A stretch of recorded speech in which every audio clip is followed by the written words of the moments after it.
Hi hello welcome back to our channel. ఈరోజు వీడియోలో NT scan అంటే ఏంటి, ఇది ఎందుకు చేస్తారు, ఇది ఎప్పుడు చేస్తారు, దీనివల్ల బెనిఫిట్స్ ఏంటో తెలుసుకుందాము. ఎన్టీ స్కాన్ అంటే న్యూట్రల్ ట్రాన్స్లెన్సీ స్కాన్ అంటారు దీన్ని. ఇది 11 to 14 వీక్స్ మధ్యలో చేస్తారు. అదేవిధంగా బేబీకి మెడ దగ్గర నీరు ఎంత ఉంది అని మెజర్ చేయడానికి ఈ టెస్ట్ చేస్తారు. యూజువల్లీ <3 mm ఉంటే నార్మల్ అని చెప్తారు. అలాగే ముక్కు దగ్గర బోన్ ప్రజెంట్ అయ్యిందా లేదా అని ఈ స్కాన్ ద్వారా తెలుసుకుంటాము. స్కాన్ చేయడం వల్ల బెనిఫిట్స్ ఏంటో తెలుసుకుందాము. ఫస్ట్ది వచ్చేసి క్రోమోజోమ్ సంబంధించిన ఏమైనా లోపాలు ఉన్నాయా అని ముందుగానే తెలుసుకోవచ్చు.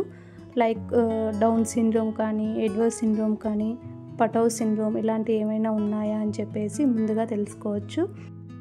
సెకండ్ వన్ వచ్చేసి బేబీకి ఏమైనా స్టార్టింగ్లోనే ఫిజికల్గా ఏమైనా ప్రాబ్లమ్స్ ఉన్నాయా అంటే శారీరక లోపాలు ఏమైనా ఉన్నాయా అని చెప్పేసి ఈ స్కాన్ ద్వారా తెలుసుకోవచ్చు.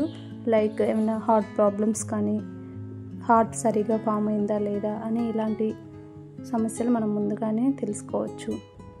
థర్డ్ వన్ వచ్చేసి బేబీ యొక్క ఏజ్ని డిటెక్ట్ చేయొచ్చు. అంటే ఎప్పుడు ఫామ్ అయింది, ఎన్ని రోజులు బేబీకి, ఎన్ని వీక్స్ అని చెప్పేసి, అలాగే డెలివరీ డేట్ ఎప్పుడు అనేది ఈ స్కాన్ ద్వారా తెలుసుకోవచ్చు.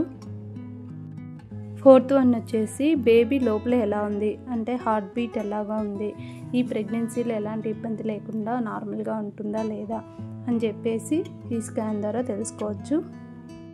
ఫిఫ్త్ వన్ వచ్చేసి ఈ స్కాన్ చేయడం వల్ల బేబీకి కానీ మదర్కి కానీ ఎలాంటి ఇబ్బంది ఉండదు, అంటే ఎలాంటి సైడ్ ఎఫెక్ట్స్ ఉండవు. ఈ వీడియోలో నాకు తెలిసిన ఇన్ఫర్మేషన్ని నేను షేర్ చేస్తున్నాను. మీకు కానీ ఈ వీడియో నచ్చినట్లయితే లైక్ చేసి, షేర్ చేసి, సబ్స్క్రైబ్ చేసుకోండి. Thank you for watching.